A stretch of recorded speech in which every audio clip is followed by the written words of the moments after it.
लोकसभा खासदारांवरती आज पुन्हा एकदा निलंबनाची कारवाई करण्यात आलेली आहे। लोकसभेतील गदारोळामुळे आज पुन्हा एकदा 49 खासदारांना निलंबित करण्यात आलंय।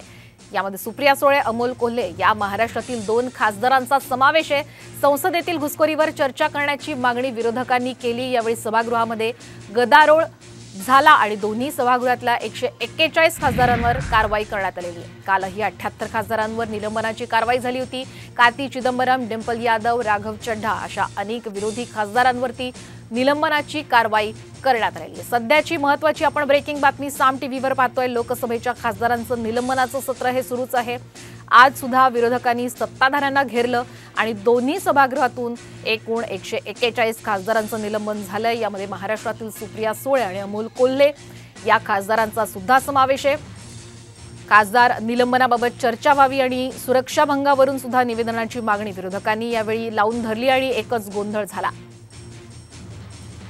इतिहासात पहिल्यांदाच 2 दिवसात 141 खासदारांचं निलंबन झालेलं आहे। अशा पद्धतीचा अधिवेशनामध्ये अनेक खासदारांचं निलंबन केलं गेलेलं आहे। राज्यसभा असेल किंवा लोकसभा असेल या दोन्ही सभागृहामध्ये मागच्या काही दिवसांपासून अनेक खासदारांचं निलंबन केलं गेलेलं आहे। अमोल कोल्हे आहेत माझ्यासोबत बोलण्यासाठी, निलंबित खासदार अमोल कोल्हे आहेत माझ्यासोबत बोलण्यासाठी असं म्हणू मी आता अगदी म्हणता येईल, कारण हे अत्यंत दुर्दैवी आहे। या पद्धतीचं निलंबन काय केलं होतं संसदेमध्ये तर फक्त हे दाखवलं।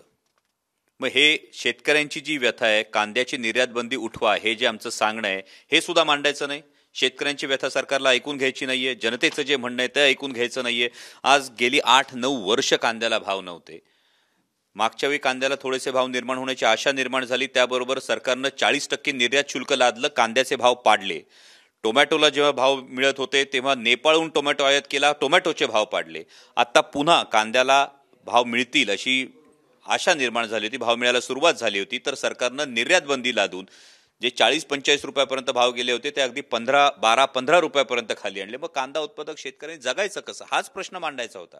आणि या प्रश्नांना वाचा फोडण्यासाठी सुद्धा जर संधी मिळत नसेल, मी आणि खासदार सुप्रियाताई सुळे आम्ही दोघेही ही मागणी करत होतो। आम्ही दोघांनी याच पद्धतीचे प्लॅकार्ड्स घेऊन गेलो होतो आणि हे प्लॅकार्ड आम्ही दाखवत होतो की आम्हाला ही चर्चा हवी आहे, की आमच्या कांदा उत्पादक शेतकऱ्यासाठी चर्चा हवी, शेतकऱ्यांच्या कर्जमाफीसाठी चर्चा हवी। त्याचवेळी इतर खासदारांची मागणी होती की संसदेच्या सुरक्षेमध्ये जी चूक झाली त्याविषयी चर्चा हवी। पण जर विरोधी पक्षातल्या एकूण 140 पेक्षा जास्त खासदारांचं निलंबन होत असेल तर एकाच वाक्यात म्हणावं लागेल की आत्तापर्यंत आणीबाणीविषयी आपण ऐकलं होतं, आज अघोषित आणीबाणी काय आहे हे अनुभवलं आणि एक भविष्य काळात कुठल्या दिशेनं देशाला आणि लोकशाहीला घेऊन जाण्याचा प्रयत्न होतो याची चुणूक मला वाटतं या घटनेने दाखवली। गृहमंत्री अमित शहा यांनी सभागृहामध्ये निवेदन करावं हीच विरोधी पक्षाची मागणी।